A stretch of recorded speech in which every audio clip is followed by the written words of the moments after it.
The wedding of my sister-in-law, Sarah, was held in Connecticut. At the venue, I discovered that mine was the only seat that hadn't been prepared. Joey, my husband, smirked and said, "Oops, looks like we miscounted the seats." The whole family chuckled coldly. My chest tightened, but I responded calmly, "I see.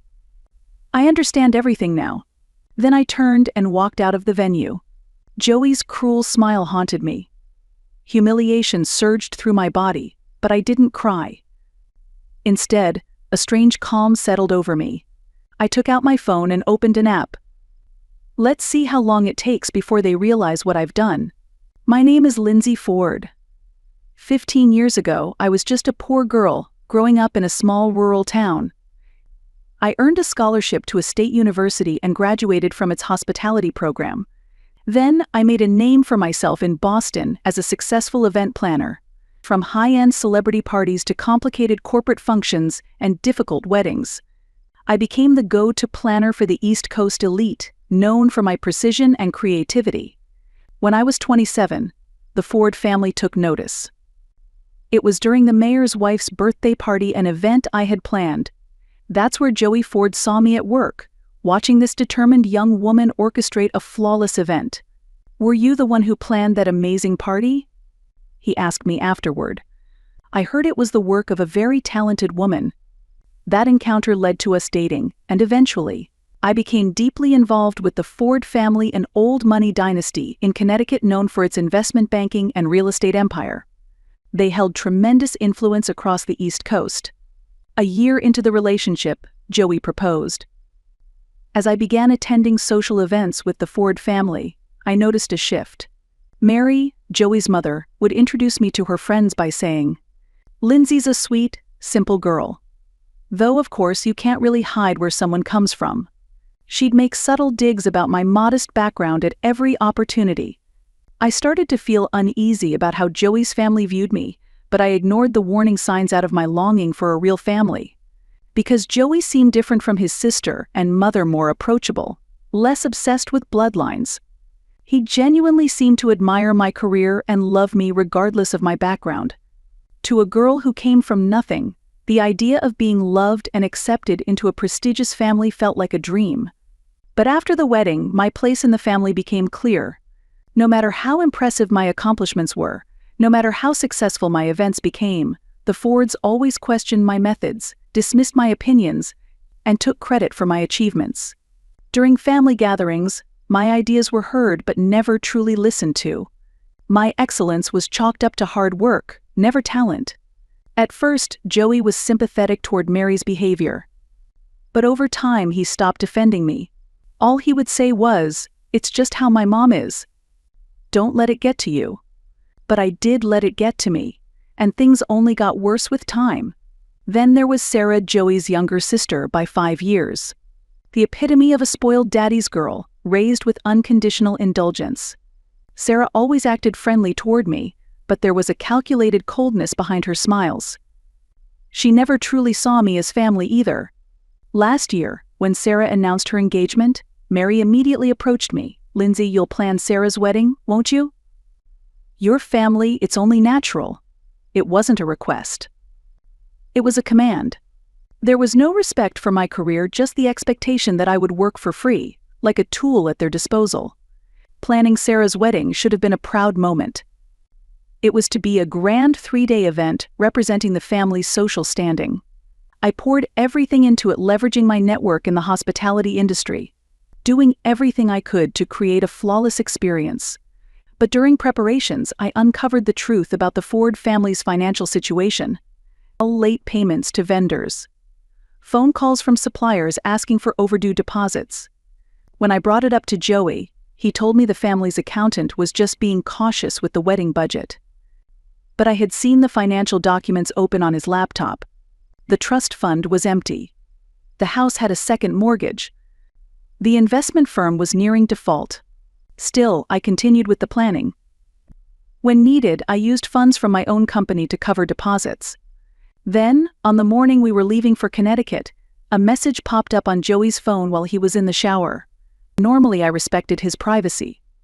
But that morning, something made me look. It was a message from Gina. Can't wait to see you this weekend. Have you told your family yet? Before I realized it, I had opened Joey's message thread with his ex-girlfriend, Gina Brown. It went back months, details of their reconciliation, discussions of the future, and Gina's pregnancy. 4 months along. They'd been seeing each other for 6 months. I took screenshots, sent them to myself, and deleted all traces. Then I packed my bag, put on my best smile, and got in the car with the Ford family pretending I knew nothing. As the autumn sun cast a golden glow over Connecticut's countryside, we arrived at the wedding venue. I had arranged every aspect of the weekend festivities, from Joey's colleagues in finance, to Mary's socialite friends, to Sarah's classmates and a few close family acquaintances. But as soon as we stepped out of the car, Mary turned to me and said, "I specifically gave instructions for the seating chart, Lindsay. Why does this look so different?" I swallowed my frustration. I arranged it based on the guest list to optimize flow and photo angles. But she wasn't listening. She was already whispering to Joey, a secretive conversation that, like always, excluded me. My guest suite was luxurious, overlooking the venue's garden, filled with fresh flowers from Mary's greenhouse, and stocked with bottles of the Ford family's favorite wine. But the moment we entered, Joey's phone rang. He stepped out into the hallway to whisper into it. The rehearsal dinner held at the official venue I had personally coordinated was the first clear sign of my exclusion. Just before the meal, the seating arrangement was mysteriously changed, and I was assigned to the staff table, far from the family. At the main table, they laughed over inside jokes and memories, almost all from family vacations I'd never been invited to. When I tried to join a conversation about the wedding details, Sarah interrupted. "Oh, Lindsay, by the way, we're doing a bridesmaids brunch tomorrow morning. It's just a tradition, really. You'd probably find it boring. Maybe you could use that time to go over the final prep checklist? That's your area of expertise, isn't it?" That same pattern continued for 2 days. Each morning, I'd wake up to find Joey already gone, just a hastily scribbled note saying he'd gone golfing with his father. One morning, he left in such a rush that he forgot to lock his briefcase. It was an opportunity I couldn't ignore. Inside, I found what I had feared most: confirmation. Drafted by the Ford family's attorney, the documents outlined divorce proceedings dated a month ago. The proposed asset division excluded me entirely. But the most damning piece was a handwritten memo detailing how to orchestrate my inappropriate behavior during Sarah's wedding to paint me as an unstable, problematic wife. I took photos of every page with my phone, my hands trembling. It was all there in black and white: a carefully staged exit of the unfit wife, a plan to sever me from the family while preserving their dignity. Sarah's wedding wasn't just a celebration. It was my termination ceremony. Instead of confronting Joey, I turned my fury toward building a case. Bank statements showing large transfers into Joey's personal account. Emails discussing how to liquidate trust assets before the audit becomes public. A handwritten note from Mary to Joey read, "Once the unpleasant Lindsay matter is resolved, the real family can inherit properly." I was rattled, but I kept on my professional mask, supervising the wedding prep like nothing had changed. In truth, I was quietly preparing my legal counterattack. The morning of Sarah's wedding dawned clear and crisp. I rose early and slipped out of the room quietly so as not to wake anyone. While reviewing the final schedule in the bridal suite, I overheard Mary's voice through a slightly open door in the adjacent room. Her commanding tone was unmistakable. "There will be 4 family members seated, not 5, she said into the phone. "I don't care what the original plan was, this is the final seating arrangement." After a pause, she added, "The daughter-in-law is not included. This is a blood family matter, I'm sure you understand. There's no need to explain anything if she decides to leave." My blood ran cold. The pieces finally clicked into place. This wasn't neglect or last-minute change, it was the heart of their strategy. A public humiliation, designed to make my departure look like my own decision. I closed my tablet, gathered my documents, and returned to my room. Then I picked up my phone and launched a new plan. If the Ford family wanted a wedding to remember, I would make sure it was unforgettable. Just not in the way they intended. I arrived at the main chapel an hour before the other guests. The Connecticut countryside was glowing in the late afternoon sun. I personally checked every detail from the engraved place cards to the bride's favorite flower arrangements. "Is everything to your liking, Ms. Ford?" "Patty?" the venue coordinator asked. "Perfect," I replied, knowing this would be the last event I ever managed for the Ford family. Despite everything, my professional pride refused to accept anything less than excellence. Back in my room, I changed into the navy blue suit I had bought specifically for this day. With calm precision, I applied my makeup and looked into the mirror. They hadn't broken me. They had sharpened me. The Ford family had agreed to gather in the main lounge before heading to the chapel together. When I arrived on time, they were all waiting. "You look very professional," Lindsay Mary said, offering a stiff handshake. "We're just waiting for the photographer." During the short walk to the chapel, the family casually brought up the meeting they'd had earlier that morning. Of course, I hadn't been invited. They discussed it openly in front of me, without the slightest attempt at discretion. At the chapel doors, Joey placed his hand on my shoulder. What once felt like a gesture of affection now seemed like part of the stagecraft for the cameras. The doors opened, revealing the stunning ceremony space I had designed. Under the crystal chandeliers, the venue sparkled with elegance. Mary entered first and was greeted with polite applause from her peers. One by one, the guests moved to their assigned seats, each placed according to the layout I had created. The official family table. I followed Joey. As I approached, I realized something chilling: every seat had been filled. There was no space left for me. No reservation. No acknowledgement. No place in the family. I froze. It was the perfect picture of exclusion. "Is something wrong?" Mary asked innocently, just loud enough for everyone to hear. "There seems to be a mistake," I replied, my voice far calmer than I felt. "There's no seat for me at the family table." The scene unfolded exactly as they had choreographed it: puzzled glances, hushed whispers, Joey stepping forward, pretending to be surprised. "That's strange," Sarah murmured, glancing at the seating arrangement. Joey cleared his throat. "Probably just a miscommunication with the venue staff." Then came Joey's line, delivered with a calculated familiarity that sent a chill down my spine. He chuckled softly. "Maybe we miscounted." The family nodded, not theatrically, which would have been too obvious, but with a quiet consensus shared among those in on the joke. At that moment, everything came into sharp focus. This was deliberate humiliation, staged in a public setting carefully chosen to prevent any confrontation: a wedding, of all places. It was the foundation for the story they'd later tell: poor Lindsay, who couldn't handle the pressure of the Ford legacy. My gaze slowly moved across the room, meeting each face.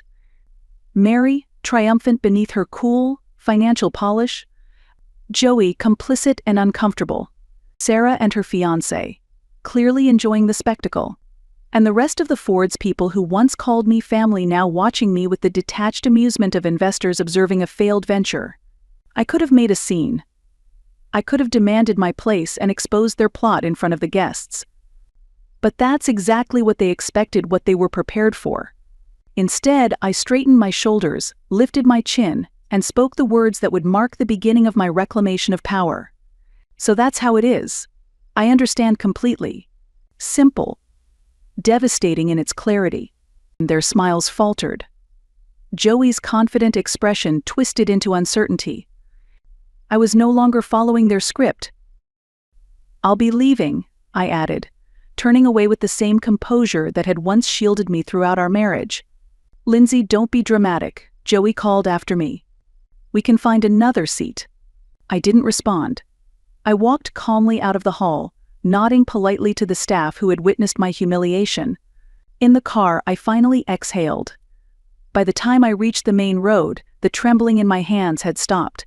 A small downtown cafe served as the perfect vantage point. I ordered a black coffee and took out my phone. This was the moment I had prepared for a window of freedom, while the Ford family celebrated what they thought was a clean, successful extraction of an unfit wife. First, I sent an emergency notification to the event coordinator, Patty, along with the instructions we had pre-arranged as a contingency. Attached were documents proving my authority as the lead event manager and financial overseer, along with confirmation of an immediate fund freeze. Then the reception venue, the hotel, the caterers, florist, and photographer. One by one, I froze all transactions and cut off payments made through my company's credit accounts. With every action, I felt lighter. Joey's messages began rolling in, starting off irritated, turning confused, and finally spiraling into desperation as he realized the scope of my retaliation. I ignored them all. 30 minutes after leaving the venue, I finished my coffee and paid the bill. It was time for the final act. I drove back to the Ford wedding venue and entered through a side entrance. Patty greeted me with a worried expression. "Ms. Ford, are you sure about this?"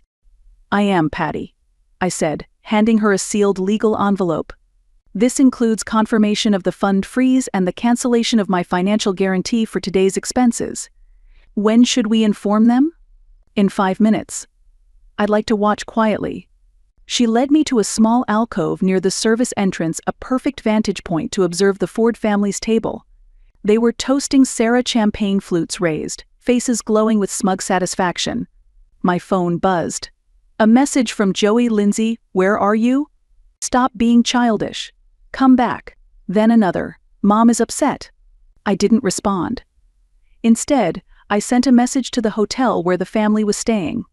My phone buzzed again. "The hotel just called. They said our reservation has been canceled." "What the hell are you doing? This isn't funny. Fix it. Now." I texted Patty, "Proceed." From my hidden lookout, I watched her approach the table with 2 staff members. She bent down to speak softly to Sarah, seated at the head beside Mary. Sarah's expression changed first from joy to confusion, then suspicion. She pulled out a credit card, speaking more urgently. Patty shook her head apologetically and showed her something on a tablet. By now, the entire room sensed something was wrong. Mary set down her fork, her usual composure cracking. Joey stared at his phone, likely reading my final message. "All wedding funds are now frozen. All weekend arrangements have been canceled.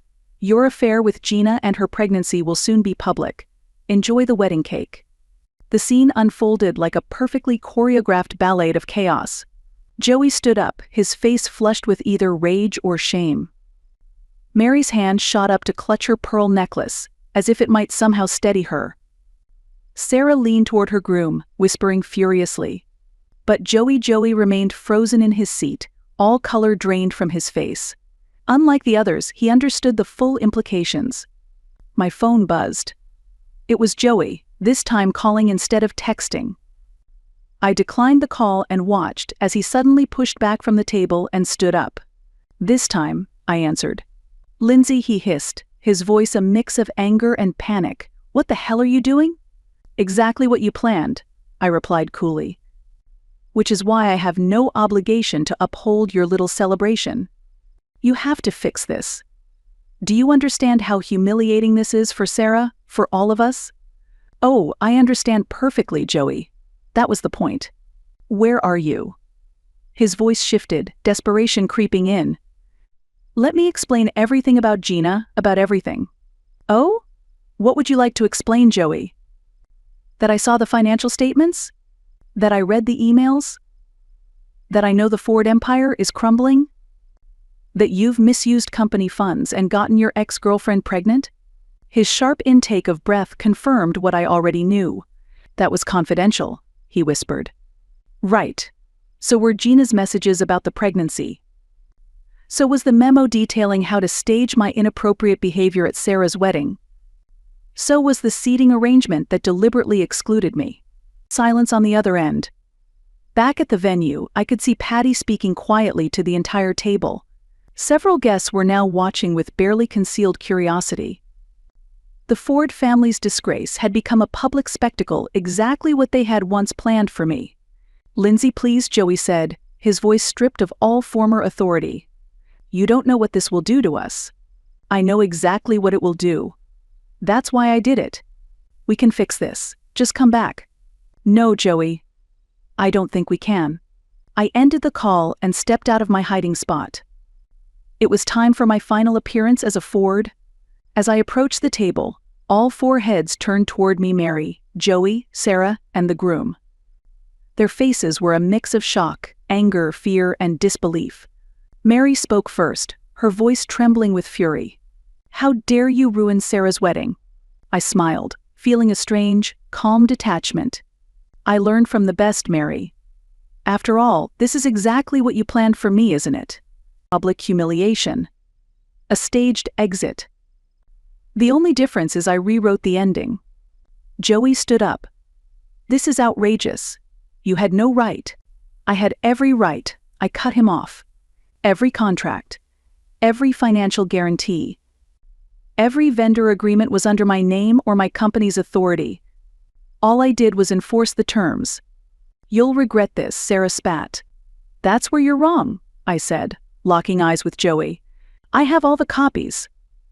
The misused funds, the hidden transfers, the fraudulent investments, and the messages with Gina. The pregnancy confirmation. I'm sure the Financial Commission and your social circles will find them fascinating." Their faces drained of color as the reality sank in. And in that moment I felt no victory, no vindication. Only a deep, profound sense of release. As I turned my back on the Ford family for the last time, I left Connecticut the next morning flying first class back to Boston. Behind me, I left a family in free fall, their carefully constructed legacy collapsing in real time. Through colleagues in the hospitality industry, I later learned that the Fords had to put up Mary's Cartier bracelet as collateral to cover the wedding costs until the wire transfers came through. By morning, word had already spread across Connecticut's financial circles.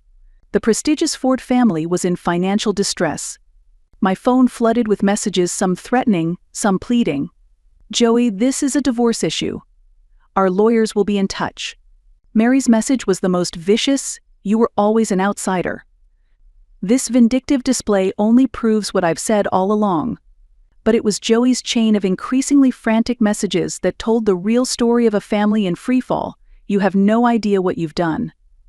My mother had a mild heart attack. Key people in the industry saw everything. "Do you realize what this means for our reputation?" "Please, Lindsay, I need to talk to you." I didn't respond to any of the messages.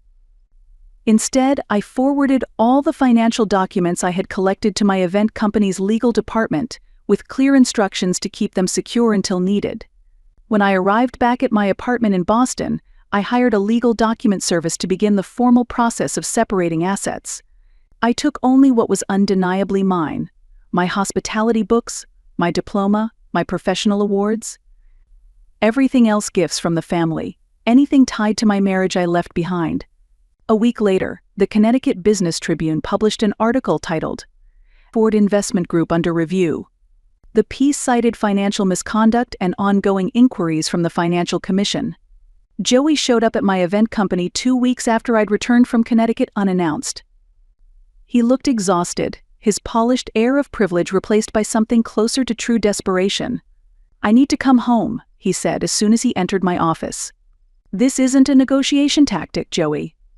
This is permanent." He sat down without invitation, running a hand through his disheveled hair. "The Financial Commission is investigating my father's firm. 2 of our partners have pulled out. My mother had to resign from the charitable board." "That sounds like a Ford problem," I said. "Not mine. It is my problem when I'm holding evidence that you deliberately excluded me from financial decisions and misused company funds to set me up," I said, allowing myself a small smile. His composure shattered completely. Joey sank into the office chair, head in his hands. "I never wanted it to end like this." "What did you want, Joey? To marry me for my event planning skills? To use me to manage your family's finances while you got your ex-girlfriend pregnant?" "It wasn't like that in the beginning," he said quietly. "I loved you. But not enough to stand up to your family. Not enough to be honest about your affair and Gina's pregnancy." A heavy silence settled between us.